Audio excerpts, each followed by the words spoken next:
അങ്ങനെ ആ രൂപത്തിലുള്ള ശുഭാപ്തി വിശ്വാസത്തോടെ, അള്ളാഹുവിനെ കുറിച്ചുള്ള ഏറ്റവും നല്ല വിചാരത്തോടെ, സദ്വിചാരത്തോടെ റബ്ബിൻ്റെ കാവലുണ്ടാകും. റബ്ബ് നമ്മളെ ഒരിക്കലും കൈവടിയൂല. കാരണം റബ്ബിനു വേണ്ടിയാണ് നമ്മൾ ഈ സുഖസൗകര്യങ്ങളുടെ നാട്ടിൽ നിന്ന് വിട്ട് നമ്മൾ വേറെ പോകേണ്ടി വരുന്നത്. അതുകൊണ്ട് എന്തായാലും അള്ളാഹിൻ്റെ റഹ്മത്ത് നമുക്കുണ്ടാകും. നമ്മുടെ കാര്യങ്ങളിലൊക്കെ അള്ളാഹു തആല എളുപ്പം തരികയും ചെയ്യുമെന്ന് അവർ പരസ്പരം സമാശ്വസിപ്പിച്ചുകൊണ്ടാണ് അവരെന്ത് ചെയ്യുന്നത്? ഗുഹയിൽ കയറുന്നത്. അപ്പം അതേപോലെ ഇവർ സ്ഥലം വിട്ടു എന്നറിഞ്ഞപ്പോൾ, അതൊന്നും ഖുർആൻ പറയുന്നില്ലെങ്കിലും ചരിത്രങ്ങളിൽ നിന്ന് മനസ്സിലാക്കുവാൻ സാധിക്കും, രാജാവ് അന്വേഷണ സംഘത്തെ പറഞ്ഞയച്ചു.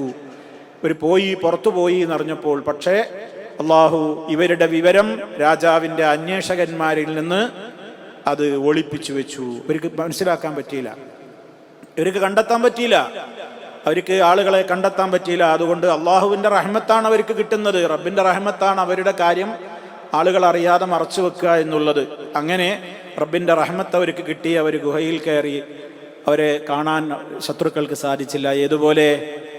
ഏതുപോലെ മഹാനായ റസൂലുള്ളാഹി സ്വല്ലല്ലാഹു അലൈഹി വസല്ലമ മക്ക വിട്ട് മദീനയിലേക്ക് ഹിജറ പോകുന്ന വേളയിൽ അവിടുന്ന് അബൂബക്കർ സിദ്ദീഖ് റളിയല്ലാഹു അൻഹുവിനോടൊപ്പം ഒളിഞ്ഞിരുന്ന ഗുഹ ഗാറെ സൗർ ഗുഹയിൽ ഒളിഞ്ഞിരുന്നപ്പോൾ സിദ്ദീഖ് റളിയല്ലാഹു തആല അൻഹു അള്ളാഹുവിൻ്റെ റസൂലിനോട് പറയുന്നുണ്ടല്ലോ, അള്ളാഹുവിൻ്റെ പ്രവാചകരെ, ഇതാ മുശ്രിക്കുകളുടെ അന്വേഷണ സംഘം ഇവിടെ എത്തിച്ചേർന്നല്ലോ. അവരൊന്ന് കുനിഞ്ഞാൽ, ലൗ അന്ന അഹദഹും നദറ ഇലാ മൗദിഇ ഖദമൈഹി ലഅബ്സറനാ, കാലിന്റെ ഭാഗത്തേക്ക് അവരൊന്ന് ഒളിഞ്ഞു നോക്കിയാൽ നമ്മെ കണ്ടുപിടിക്കുമല്ലോ നബിയെ.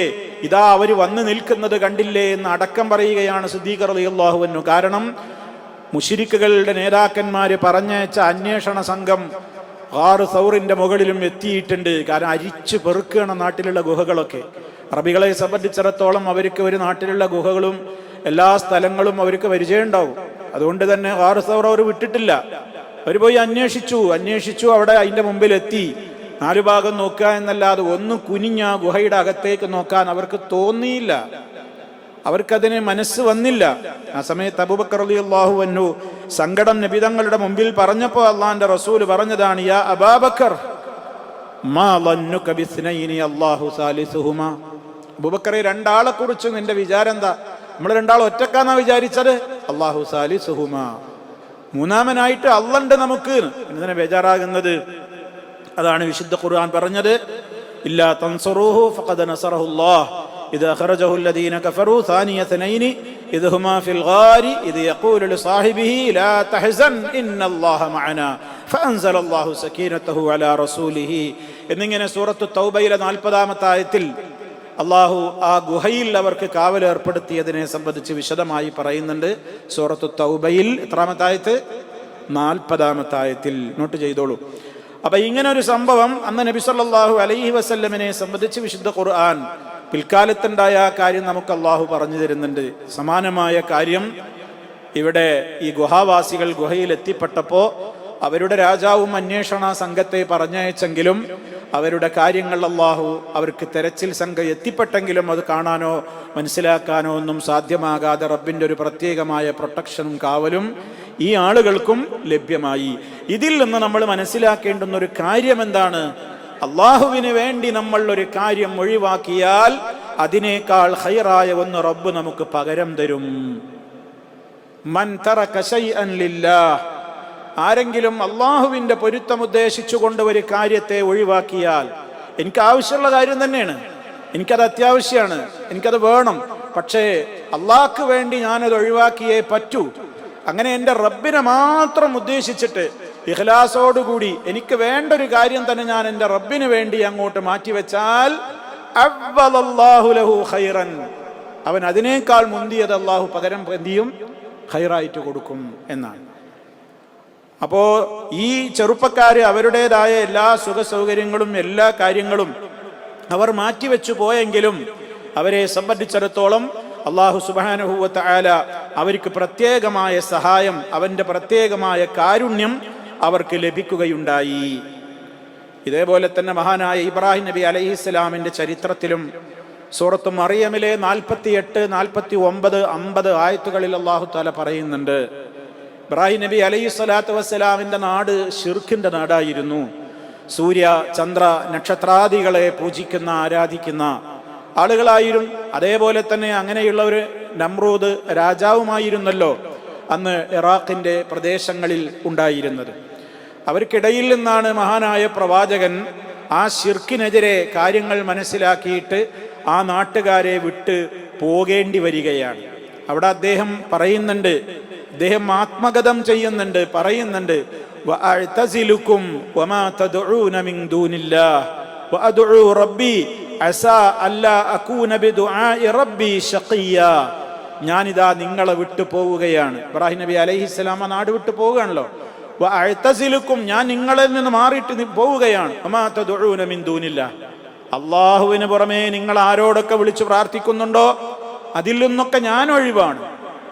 പിന്നെ ഞാൻ ആരോട് മാത്രമേ ദുആ ചെയ്യുള്ളൂ? വഅദ്ഉ റബ്ബി, ഞാൻ എൻ്റെ റബ്ബിനോട് മാത്രമേ പ്രാർത്ഥിക്കുള്ളൂ.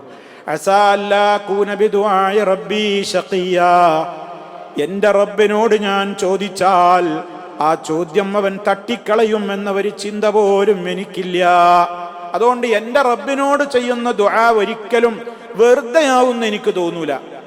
എൻ്റെ റബ്ബ് എനിക്ക് ഉത്തരം തരും. പറഞ്ഞ പോലെയായി.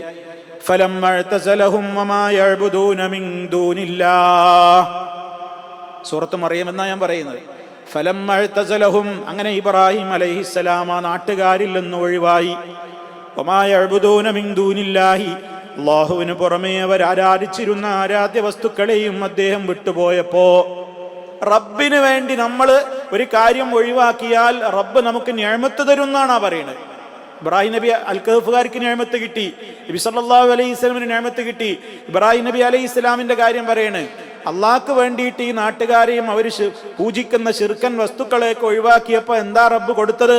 വഹബ്നാ ലഹു ഇസ്ഹാഖ വയഅഖൂബ, ഇബ്രാഹിം നബി അലൈഹി ഇസ്ലാമിന് ഇസ്ഹാഖ് നബിനെ നാം കൊടുത്തു. അള്ളാഹ് പറയണ്, ഇതിന്റെയൊക്കെ ശേഷം കിട്ടിയതാണ് ഈ ഇസ്ഹാഖ് നബിയെ. യഅഖൂബ, യഅഖൂബിനെയും ശേഷമുള്ള സന്താനമാണ്, പിന്നെ ഇസ്ഹാഖിന്റെ സന്താനമാണ്. വകുല്ലൻ ജഅൽനാ നബിയ, ആ പരമ്പരക്ക് തന്നെ നിഅമത്ത് കിട്ടി. മകന്റെ മകനാണ് ആര്? യഅഖൂബ് അലൈഹിസ്സലാം. ആ പരമ്പരയിൽ നിന്ന് വകുല്ലൻ ജഅൽനാ നബിയ എന്നാ പറഞ്ഞത്. എല്ലാവരും ഞാൻ നബിയാക്കി എന്നാണ്. ഇസ്ഹാഖ് നബിയായിരുന്നു, ഇസ്മായിൽ നബിയായിരുന്നു, യഅഖൂബ് നബിയായിരുന്നു.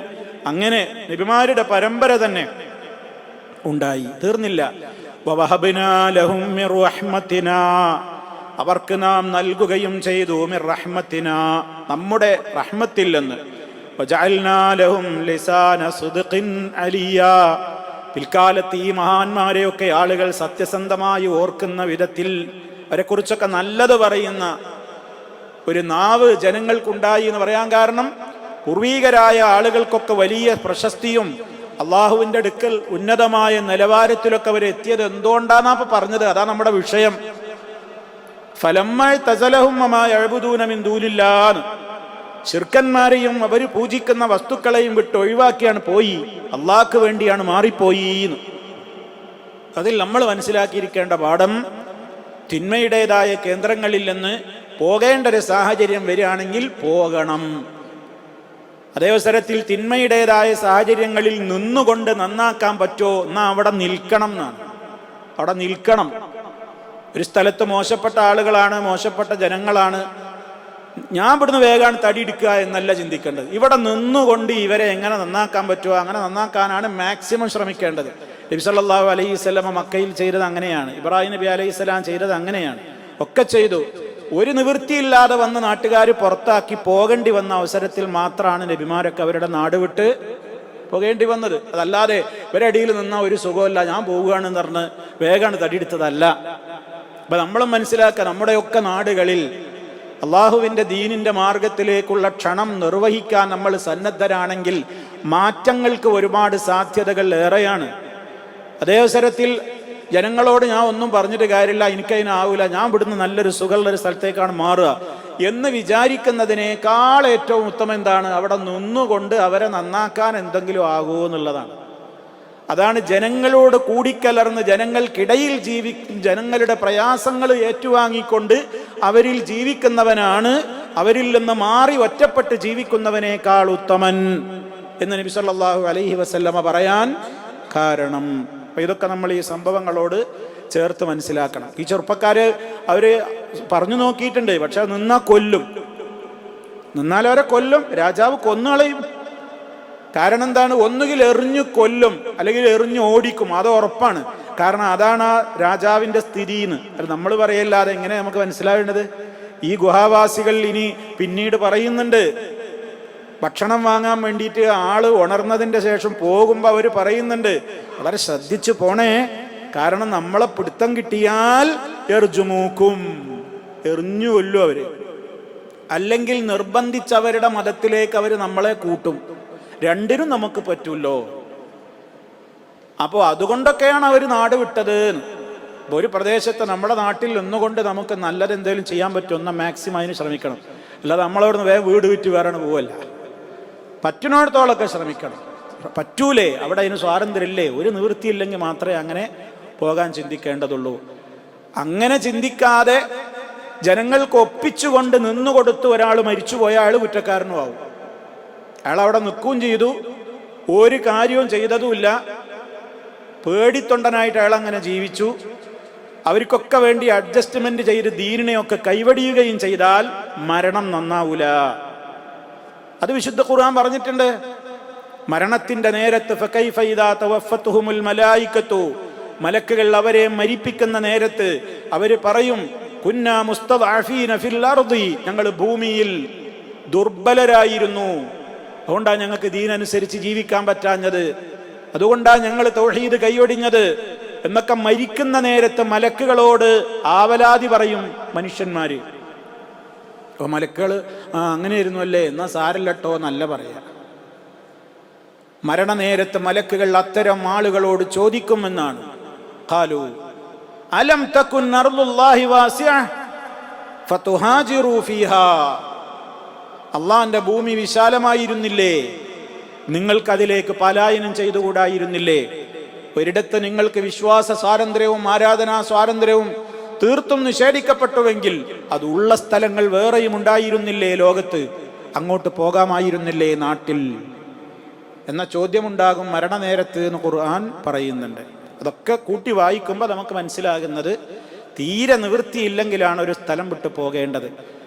നിവൃത്തി ഉണ്ടായിട്ടും ഒരാൾ അവിടെ നിൽക്കുകയും ചെയ്യാണ്, ഒന്നും ചെയ്യുന്നുമില്ല, അഡ്ജസ്റ്റ്മെന്റിന് തയ്യാറായിട്ട് ദീനൊക്കെ കൈവടിഞ്ഞ് ജീവിക്കുകയാണെങ്കിൽ അത് അപകടകരമാണ്. ഇതൊക്കെ നമ്മൾ ഇതിനോട് ചേർത്ത് മനസ്സിലാക്കേണ്ടതാണ്.